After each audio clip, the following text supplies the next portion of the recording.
Good morning. I'm Arlie Schlanger from the LaRouche Organization with your daily update for January 28th, 2022.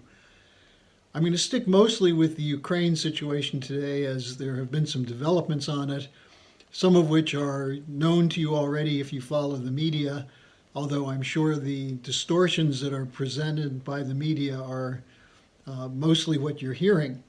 But let's begin with the U.S. NATO response to President Putin's demands for security guarantees for Russia. What we do know from what Sergei Lavrov, the Russian foreign minister, said, that there was no positive response to the principal security requests, which include no membership to Ukraine in NATO, no further eastward expansion of NATO, and no deployment of offensive weapons in Ukraine.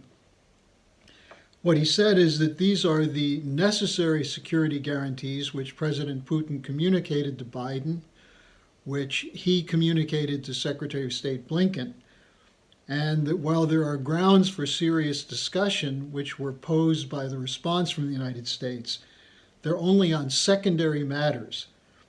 And Lavrov made an important point. He said that those people who say, well, there are no written agreements, referring to the fact that the proposal made by James Baker to Gorbachev was not in writing, but only an oral agreement.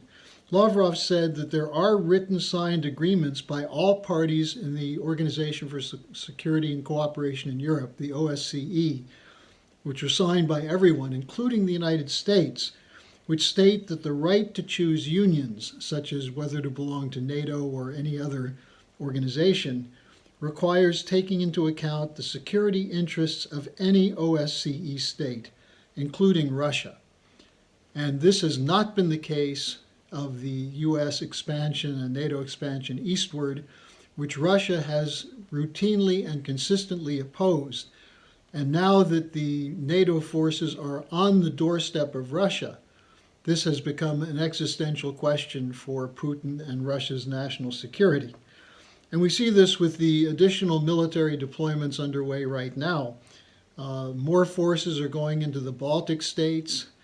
There are also Poland. There are what are described as air policing missions right up to the border of Russia, which include surveillance. There are NATO naval operations, including the British, in the Black Sea, in the Baltic, in the Mediterranean. And there are now 74,000 U.S. troops in Europe as part of NATO, but another 8,500 on standby. This is a fairly significant military deployment, and the U.S. has now had at least 3 deliveries of major amounts of weapons to Ukraine in the last days. General Michael Flynn, who was very briefly the national security advisor to President Trump, warned that Americans have no idea how close we are to an actual war with Russia. And he said the principal problem is NATO's eastward expansion. Now then we have the role of the media. CNN did a report last night in which they reported that President Biden, in a discussion with Ukraine's President Zelensky, said, quote, "A Russian invasion is now virtually certain once the ground freezes," unquote. A National Security Council spokesman came out and denied it, said this is not true, and went on to say that anonymous sources are leaking falsehoods about the call. Also, a spokesman for Zelensky agreed with that, said the reports citing a Ukrainian spokesman on this are, quote, completely false. So once again, what is CNN caught doing? They're whipping up war propaganda, saying that an invasion is imminent and citing that it was from President Biden who asserted that. Now, just to give you a sense of the overall climate, Russian President Putin addressed an Italian-Russian Chamber of Commerce meeting yesterday, talking about a number of things, including Ukraine, but also about the potential for expanded economic cooperation.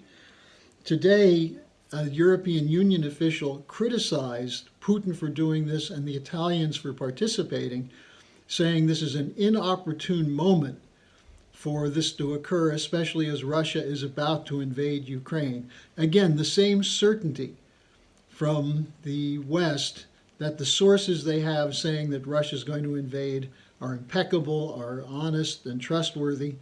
And all this does is play into the hands of the crazies in Ukraine who want to provoke a Russian response as a way of forcing the United States and NATO to react.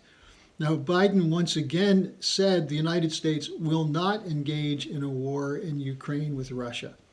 So the provocations continue. Now, interestingly, a group of German businessmen and industrialists asked for a similar meeting to the one that the Italians just had. Now, on the questions that came in, there are two I want to take up. One is from someone who just said, what can we do in the face of this yellow journalism, this war drive coming from the media? How do we communicate the truth to our fellow Americans and citizens of Western Europe? Now, there are some people out there who are telling the truth. You have people like Pat Buchanan. You have Tucker Carlson, who's very good on the Russia question, although he's of the variety who are saying we have to form an alliance with Russia to defeat China. So he's still within the range of British geopolitics. But for the most part, there's not people who are actually identifying the causes of this as we do and giving the solutions. And this is where the question comes up of the courage of people to break with the narrative, and more importantly, to go with the ideas from LaRouche. There's been a decades-long operation against LaRouche and his organization for one purpose only, to discredit his ideas. And why are they trying to do that? Because LaRouche is the one person who has consistently identified the British geopolitical interests stemming from the City of London and from Wall Street, and now increasingly from Silicon Valley, to have a confrontation, not because war makes money. This is the simplistic explanation. The war hawks want war because they want the contracts. Of course they do. But that's not the impulse behind it, except for the greedy people. The real impulse comes from the strategists for the British Empire, who recognize that their ability to sustain the order run by London and Wall Street means you cannot allow an alliance to take place in Eurasia, which shifts toward physical economy and economic development away from the speculative systems that they're using to loot the world. The billionaires out there make their money by speculation. They don't want physical production. They don't want money tied up in long-term infrastructure development. And you hear all this anti-Build Back Better. Well, the Build Back Better is a terrible plan. But there are plans for real U.S. infrastructure that would require significant investment. And the Republicans who are attacking Build Back Better are doing so to prevent expenditure of funds on real infrastructure. And the Democrats who support Build Back Better are a bunch of green fascists who are trying to destroy the physical economy. So this is where both the Republicans and the Democrats work together for Wall Street and the City of London. And that's something that very few people will explain to you. And that's why they want to have a war, if necessary, to prevent an alliance of Russia and China with other nations committed to building the Eurasian land bridge and to connecting the Eurasian heartland in a way that goes against the interests of the City of London. We have to bankrupt these bastards. The City of London is committed to reducing the world population through Malthusian genocide to protect their interests, and therefore they must stop Russia and China. And too many Americans who consider themselves good patriots and constitutional supporters fall into the line that we have to combat Russia and China as an enemy, and especially China. Why is China under such attack by the globalists? Because they're working with Russia to break the power of the City of London. Those two countries voted against the idea of climate police at the United Nations. So this is an area where you need to listen to LaRouche and get out the truth so that people actually can think through what the solution is. Now, someone else wrote to me and asked what kind of books should be read to get a better sense of the history of Russia. And this person recommended Stephen Cohen, a couple of other books that are fairly well known. Stephen Cohen is he's now deceased, but a very prominent speaker for U.S.-Russian Accord. One of his colleagues, Gilbert Doctorow, has written some books that are worth reading on Russia. Richard Sakwa, who I don't fully accept as an authority, but he actually has written some good stuff. He works for Chatham House, but he's written some very good things on Ukraine and Russia. Now, if you want to get more about the history of fascism, get the unauthorized biography of George Herbert Walker Bush that was published by my organization, which goes through how Wall Street funded Hitler as part of the protection of the trust agreements, the global cartels back in the 30s. You can also, there's a book behind me on Russia and the New World Order by Sergei Glassiev, which gives a really in-depth picture of what the oligarchs did to loot Russia during the 1990s. And these are the same oligarchs who are out to undermine Putin, get rid of Putin, have a regime change in Russia. There's another book called The Grand Deception by Alex Kreiner, which is a case study of one of these swindlers, Browder, who was involved in building an anti-Putin movement around the world.